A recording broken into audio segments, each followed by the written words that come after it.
role. The first Prime Minister Jawaharlal Nehru played a crucial role in setting the national agenda. He was his own foreign minister.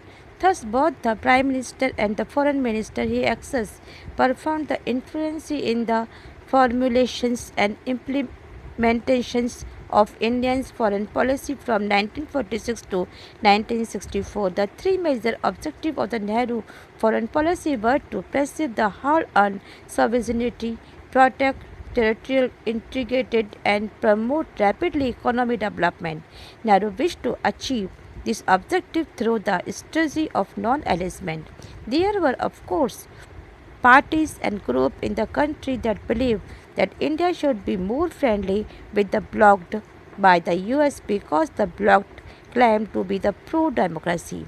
Among those who threw on these lines were leaders like Dr. Ambedkar. Some political parties which have opposed to communism also wanted India to follow a pro-US foreign policy.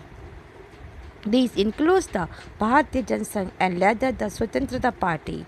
But Nehru opposed considerable leeway in formulating foreign policy.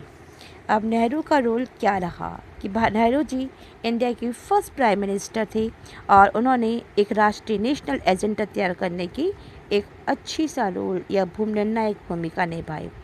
तो Nehru ji prime minister के साथ साथ foreign minister भी बने और foreign minister के रूप में 1946 से लेकर 1964 तक उन्होंने एक अपनी फॉरेन पॉलिसी बनाई और इस पर उन्होंने अपना गहरा इफेक्ट डाला।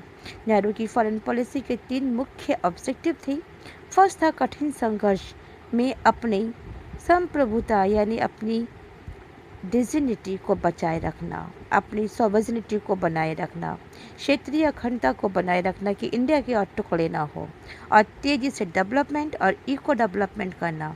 तो नेहरू की इन ऑब्जेक्टिव को गुट निरपेक्षता यानी कि नॉन एलिजमेंट की एक अलग ही पॉलिसी मान करके इसको हासिल करना चाहते थे। उन दिनों देश में कुछ और भी पार्टियाँ थी और भी समूह थे और जिनका मानना था कि इंडिया को अमेरिका के खेमे में या उनकी पार्टीज़ के पास चले जाना चाहिए और उनसे नज़दीकी बढ़ानी चाहिए क्योंकि इसके अंदर क्योंकि हमारा इंडिया भी उस समय डेमोक्रेटिक था और अमेरिका भी डेमोक्रेटिक कंट्री था। और लेकिन कुछ और भी थे जो भीमराव अंबेडकर के साथ शामिल थे। उन्होंने कहा कि नहीं, हमें रशिया के साथ जाना चाहिए। रशिया में उस समय सोशलिज्म चल रहा था तो उन्होंने अपनी पार्टी को या पॉलिटिक्स पार्टी चाहते थे कि वो उनके साथ रहे। तो इंडिया की अपनी फॉरेन पॉलिसी अमेरिका के पक्ष में बनाए रखने और ऐसे दलों में इस समय इंडिया की जो कांग्रेस पार्टी थी उसमें से और पार्टीज निकले जिनमें से भारतीय जनसंघ और स्वतंत्र पार्टी इम्पोर्टेंट थे। लेकिन इन्होंने अपनी फॉरेन पॉलिसी को तैयार करने के लिए नेहरू ने खासी बढ़त हासिल की थी।